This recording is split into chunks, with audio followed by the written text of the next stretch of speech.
दिल्ली की Rouse Avenue court से दिल्ली के मुख्यमंत्री अरविंद केजरीवाल को जमानत मिल गई है। दिल्ली शराब नीति में अरविंद केजरीवाल ने ईडी के 8 समन की पालना नहीं की थी, जिसके खिलाफ ईडी ने कोर्ट में शिकायत की थी कि अरविंद केजरीवाल हमारे समन को तामील नहीं कर रहे हैं, उसकी पालना नहीं कर रहे हैं। तो इसके खिलाफ जो केस दर्ज हुआ था अदालत में, उस मामले में जब मुख्यमंत्री अरविंद केजरीवाल आज शनिवार 16 मार्च को पेश हुए तो अदालत ने उनको इस मामले में जमानत दे दी है। अब इसका मतलब क्या है? इसका मतलब यह है कि अब ये मामला आगे चलेगा और अभी 1 अप्रैल को इस मामले में आगे सुनवाई होगी। सबसे पहले सवाल उठता है, बहुत से लोग पूछ रहे हैं कि अब ईडी क्या करेगी या आगे इस मामले में क्या हो सकता है। तो सबसे पहली बात यह है कि आगे इस मामले में ईडी क्या कर सकती है। क्या ईडी अभी भी अरविंद केजरीवाल को समन कर सकती है? तो जवाब है हाँ, ईडी अभी भी अरविंद केजरीवाल को दिल्ली शराब नीति मामले में समन कर सकती है और पूछताछ के लिए बुला सकती है, क्योंकि अदालत की तरफ से आगे कोई समन जारी ना हो, इस तरह की कोई स्टे नहीं लगाई गई है।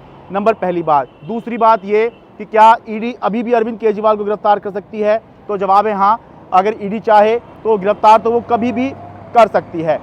लेकिन आमतौर पर यह देखा जाता है कि जब मामला कोर्ट में होता है तो उस दौरान ऐसी चीज़ें नहीं होती हैं, लेकिन इस मामले में ऐसा होगा नहीं होगा नहीं कह सकते हैं।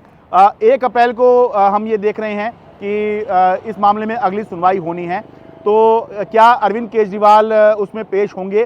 तो उसमें अरविंद केजरीवाल को पेश होने के लिए अभी किसी तरह की छूट नहीं मांगी गई है अरविंद केजरीवाल की तरफ से, लेकिन बहुत संभव है कि जब 1 अप्रैल को सुनवाई होगी तो उसमें अरविंद केजरीवाल ये कहकर शामिल होने से छूट मांग लें कि देश में चुनाव चल रहे हैं, वो दिल्ली के मुख्यमंत्री होने के साथ साथ एक राष्ट्रीय पार्टी के प्रमुख भी हैं, तो चुनाव में वो व्यस्त हैं और आगे जब डेट पड़ेगी इस केस की तो वो कोर्ट में अपीयर हो सकते हैं। तो ये भी हो सकता है।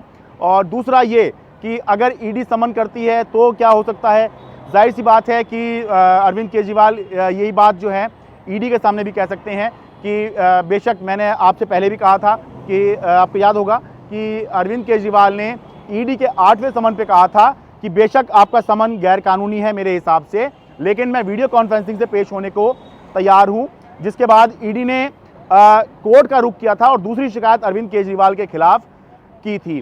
तो अभी जो है जब ईडी समन भेजे तो संभव है कि अरविंद केजरीवाल या तो फिर से यही बात कहें कि मैं वीडियो कॉन्फ्रेंसिंग से पेश होना चाहूँगा क्योंकि समय की दिक्कत है, देश में चुनाव चल रहे हैं, या वो डायरेक्ट ये भी कह सकते हैं कि देश में चुनाव चल रहे हैं और अभी जो है मैं चुनाव में व्यस्त हूँ, क्योंकि पूरे देश में जब चुनाव चल रहे हैं, क्या कहते हैं, लोकसभा चुनाव चल रहे हैं पूरे देश में, तो फिर उस समय पर जो है एग्जेम्पशन मिल जाना जो है एक कोर्ट की तरफ से भी जब नॉर्मल बात होती है, तो बहुत संभव है कि जो ईडी है वो भी इसको एग्जामिन करे और फिर यही देखे कि आगे इस बारे में क्या फैसला करना है। तो कुल मिलाकर अरविंद केजरीवाल के लिए एक राहत अभी ये है कि जो ईडी ने शिकायत की थी उस शिकायत के मामले में तो उनको एक राहत मिल गई है कि जमानत उनको इस मामले में मिल गई है, लेकिन जो इस मामले में उनको समन किया जा रहा है वो समन आगे भी किया जा सकता है और जो तलवार जो है वो अभी भी